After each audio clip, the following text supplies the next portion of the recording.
ભાજપના માણાવદરના ધારાસભ્ય અરવિંદ લાડાણી દ્વારા એક ગંભીર આરોપો માણાવદરના બાંટવા પોલીસ ઉપર કરવામાં આવ્યા હતા, જેના જ કારણે ચર્ચાઓ વેગવાન બની હતી।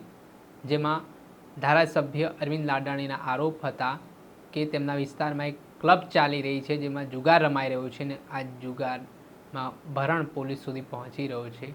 આ ઘટનાના ગંભીર સનસનીખેજ આરોપ સામે આવ્યા બાદ પોલીસ પણ દોડતી થઈ હતી અને આ મામલે જૂનાગઢના ડીવાયએસપી હવે ખુલાસો કર્યો છે। ધારાસભ્યના આરોપ ફગાવતા તેઓ શું કહી રહ્યા છે, વિગતે વાત કરીએ। નમસ્કાર દર્શક મિત્રો, સ્કાયનેટ મીડિયામાં આપનું સ્વાગત છે। હું છું ફૈઝાન। જૂનાગઢ જિલ્લાના માણાવદરમાં જે ધારાસભ્ય અરવિંદ લાડાણીના ગંભીર આરોપો સામે આવ્યા છે, તેના કારણે અનેક પ્રકારની ચર્ચાઓ વેગવાન બની હતી।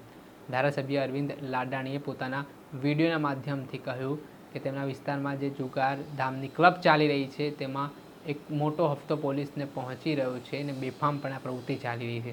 ત્યારે ઘટનાના સંદર્ભમાં ધારાસભ્યના આ આરોપોને પોલીસે ફગાવ્યા છે। આ મામલે જૂનાગઢના ડીવાયએસપી દિનેશ કોડિયાતરનું નિવેદન સામે આવ્યું છે।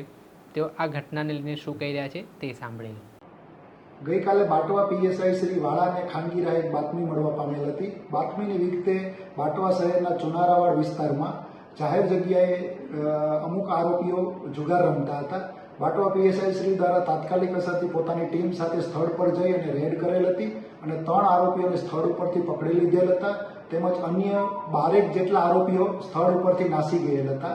આ નાસી ગયેલ આરોપીઓએ પોલીસ ધરપકડથી બચવા માટે સ્થાનિક ધારાસભ્યશ્રીને વાસ્તવિકતાથી વિપરીત અને પોલીસની છબી ખરડાય તેવી વિગતો રજૂ કરેલ હતી, જેથી સ્થાનિક ધારાસભ્યશ્રી દ્વારા આ વિગતોથી ગેરમાર્ગે દોરાઈ અને એક વિડીયો સોશિયલ મીડિયામાં વાયરલ કરવામાં આવેલ છે, જે તદ્દન તથ્યવિહોણો છે।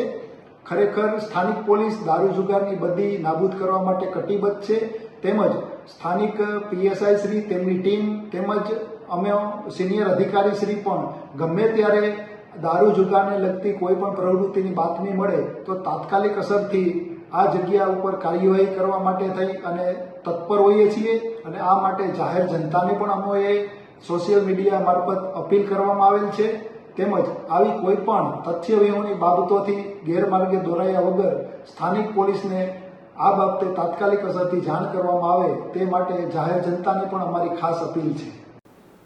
આપણે સાંભળ્યા હતા જૂનાગઢના ડીવાયએસપી દિનેશ કોડિયાતર। તેમણે કહ્યું છે કે જે આરોપીઓ નાસી છૂટ્યા હતા, તેમણે ધારાસભ્યને ખોટી માહિતી આપી અને આ ખોટી માહિતી ધારાસભ્ય દ્વારા પોલીસની છબી ખરડાય અને લોકો ગેરમાર્ગે દોરાય તે પ્રકારની વાત કહેવામાં આવી છે। પોલીસે આ આરોપોને ફગાવ્યા છે અને તેમણે કહ્યું છે કે પોલીસ આ પ્રકારના દૂષણને ડામવા માટે ખૂબ જ સક્રિયતાથી કાર્યવાહી તેમના વિસ્તારમાં કરી રહી છે। દર્શક મિત્રો, આવા જ નવા વિડીયો સાથે આપણે માહિતગાર કરતા રહીશું, એટલે સ્કાયનેટ મીડિયા જોતા રહો।